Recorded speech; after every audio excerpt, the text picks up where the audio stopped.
Bonsoir à toutes, bonsoir à tous, soyez les bienvenus dans votre magazine Jeunesse. Comment ça va avec la douleur? Les jeunes sont confrontés de plus en plus à des situations de crise.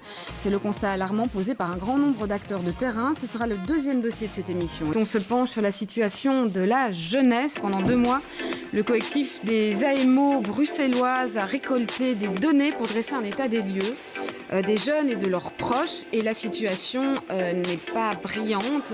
Bonsoir à tous les deux. Et Marc Decocker, on peut même dire qu'elle est alarmante, la situation aujourd'hui. Oui, enfin moi personnellement je trouve qu'elle est extrêmement alarmante et nous avons réussi à quelque part à l'objectiver. Donc nous sommes en collaboration dans un processus qui s'appelle Interpellation. Nous venons de 2 AMO différentes. Donc AMO, Action en milieu ouvert, service d'aide à la jeunesse à destination des jeunes de 0 à 22 ans et leurs familles. Ou leur famille. Enfin, donc jeunes aussi, jeunes en difficulté, jeunes qui ont besoin de soutien, d'accompagnement. Tout à fait. Et il y a un an et demi de ça, nous nous sommes rencontrés et nous avons comparé nos constats. Et nos constats étaient les mêmes. C'est-à-dire que les difficultés des jeunes et des familles, même si les difficultés rencontrées ne sont pas neuves, se concentrent de plus en plus sur le dos des jeunes et des familles, et de manière quasi exponentielle depuis 4 ans. Ouais, on viendra sur les chiffres. Vous disiez, on ne peut plus faire de prévention, ce qui est votre mission. Oui. Mais ce qu'on fait aujourd'hui, c'est du sauvetage en mer. Oui, nous sommes des services de prévention sur papier. Nous sommes devenus des services de sauvetage en mer. C'est-à-dire que nous apprenons, comme nous le pouvons, à nager aux jeunes et aux familles qui sont tombés dans l'eau. Et on essaye de les aider à atteindre la rive, mais on n'est jamais là pour savoir s'ils l'atteignent ou pas, puisqu'on est dans l'urgence et qu'on apprend à nager aux jeunes d'à côté quand le premier se débrouille un peu. Mais rien n'est fait, alors que ça devrait être notre job principal, pour empêcher ces familles d'être poussées de la falaise dans l'eau.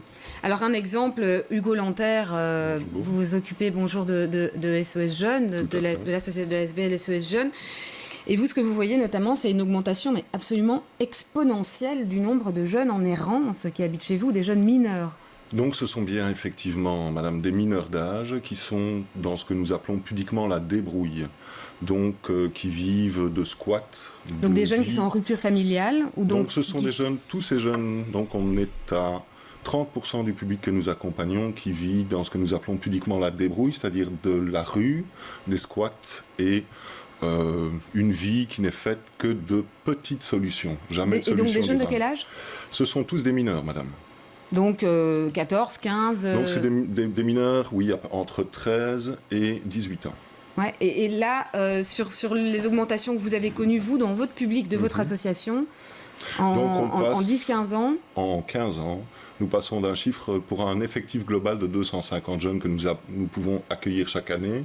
On passe de 2% de jeunes en 2004 qui vivaient cette situation de rue à maintenant 15%. Et donc c'est des jeunes qui viennent vous voir et vous n'êtes pas en mesure de pouvoir les aider? Tout à fait. Ce sont des jeunes que, si nous sommes en mesure de pouvoir les aider, on les héberge, pas de les accueillir. On les accueille momentanément, on essaie de trouver avec eux des solutions durables et on essaie de réinvestir les structures qui sont censées les protéger, à savoir les structures d'aide ou de protection de la jeunesse. Ouais, et qui ne font plus leur travail, Marc Decocker, comment ça se fait qu'on en arrive là? Mais elles ne font plus leur travail parce qu'elles sont comme nous, complètement dépassées par la situation et que les services qui devraient s'occuper de ces jeunes font ce qu'ils peuvent, mais sont aussi complètement saturés. Et c'est un peu ce qui fait la force de ce qu'on a essayé de mettre en place, c'est-à-dire qu'on a lancé avec l'appui de l'entièreté des AMO bruxelloises. Donc il y a un collectif d'AMO bruxelloises, 21 services qui soutiennent le processus et nous avons lancé un recueillage. Nous avons recueilli une collecte de données. Des données, des témoignages qui viennent de l'entièreté de la Belgique francophone et qui concernent tous les travailleurs en contact avec des jeunes, c'est-à-dire pas seulement des services sociaux, pas seulement l'aide à la jeunesse, mais aussi des enseignants, des CPMS, des psychiatres, des plannings familiaux, des policiers de quartier, des agents de quartier, les maisons médicales, les urgences des hôpitaux. Et tous ces gens font remonter les mêmes constats. C'est-à-dire que l'aggravation des situations de ces jeunes et des familles qui sont les plus précaires ne cesse de s'aggraver. Et cette aggravation, Hugo Lanterre, est due à quoi? Quand on parle d'aggravation, c'est quoi comme situation, par exemple? Concrètement, comme situation, par exemple, et ça c'est un paroxysme, la vie en rue, mais nous avons par exemple aussi chez nous 80% des jeunes que nous rencontrons qui sont en rupture avec l'école. 45% de ceux-là ont passé le nombre de demi-jours d'absence qui font que l'école n'est plus un endroit où on peut encore travailler cette année-là, on ne peut pas prétendre à passer ces examens, et 35% d'entre eux sont purement et simplement non inscrits quand ils arrivent chez nous. Donc des mineurs d'âge, alors qu'ils sont soumis à l'obligation scolaire. Donc là aussi, il y a quelque chose qui faillit.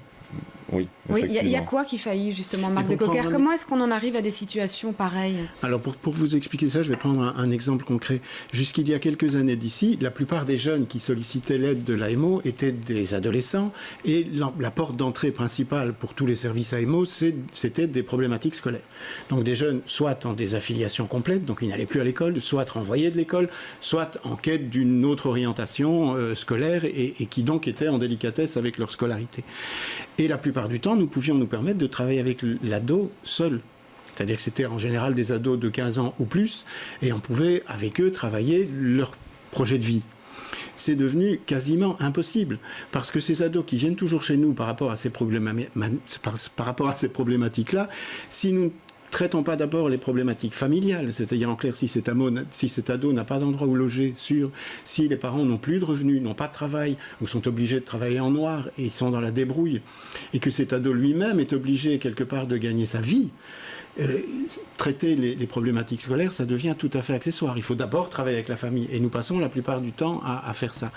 Nous recevions il y a quelques années des ados, et en principe on ne pouvait pas le faire, qui étaient majeurs, mais nous les recevions quand même parce qu'ils avaient des problématiques de mineurs, c'est-à-dire des ados de 18, 19, 20, 22, 24 ans qui étaient toujours scolarisés dans le secondaire, et donc on pouvait continuer à les aider comme on aidait les autres. Maintenant, nous commençons de plus en plus à avoir des mineurs qui ont des problématiques de majeurs, des ados de 16, 17 ans qui doivent gagner leur vie pour se loger, pour se nourrir, pour s'habiller. C'est quelque chose qu'on n'avait jamais vu auparavant. Donc des situations qui sont liées, évidemment, Hugo Lanter, vous le disiez tous les deux, aux situations familiales.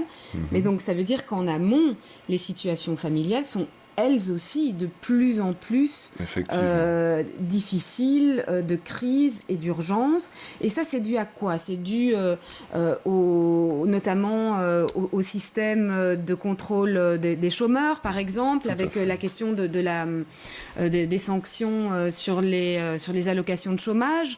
C'est des situations comme celle-là auxquelles vous êtes confrontés. C'est donc...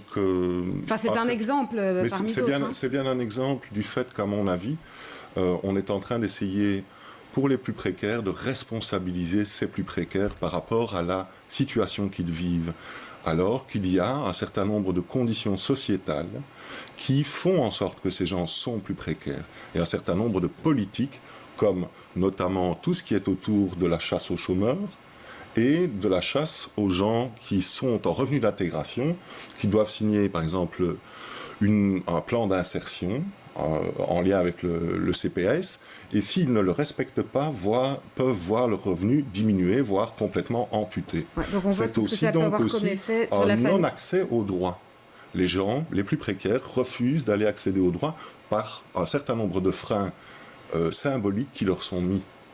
Alors, à qui vous vous adressez finalement avec ce document, puisque vous avez publié un livre dans lequel vous exposez cette situation, vous donnez des exemples, vous donnez des témoignages. Vous vous adressez à qui? Parce que finalement, l'aide à la jeunesse, on pense évidemment tout de suite à la communauté française. L'ennemi, entre guillemets, n'est pas la communauté française. Les changements de législation récents qui ont impacté la vie des jeunes et des familles venaient de l'État fédéral, très clairement. Qu'est-ce qu'il faudrait pour que la situation puisse changer, selon vous? Puisque c'est aussi le but de ce travail que vous avez fait. Alors là, je vais peut-être responsabiliser un petit peu les médias. C'est-à-dire que le discours général qui a été porté ces dernières années ne correspond pas à la réalité. Donc il y a une volonté politique... Le discours général, c'est-à-dire? Il y a une volonté politique et idéologique de légiférer dans un certain sens. Les familles les plus précaires ont pris ces changements de législation directement dans la figure, et quelque part, personne n'en a vraiment parlé. Donc ces gens sont toujours là, ils sont présents sur le territoire, ils sont sortis de tous les radars sociétaux, ils se sont retrouvés exclus du monde du travail, du chômage, des revenus d'insertion, mais ils sont toujours là, ils survivent. Oui. Donc, je vais défendre ma petite chapelle en disant qu'on en parle quand même. Mais peut-être c'est vrai qu'il y a des situations, effectivement, on ne peut pas parler de toutes les situations mais de manière tout à fait hypocrite, ces gens survivent. Donc l'argent qu'ils arrivent à gagner pour survivre fait la fortune des marchands de sommeil, d'un côté, puisqu'ils n'ont plus accès à un logement traditionnelle, puisqu'il n'y a plus de fiches de paye.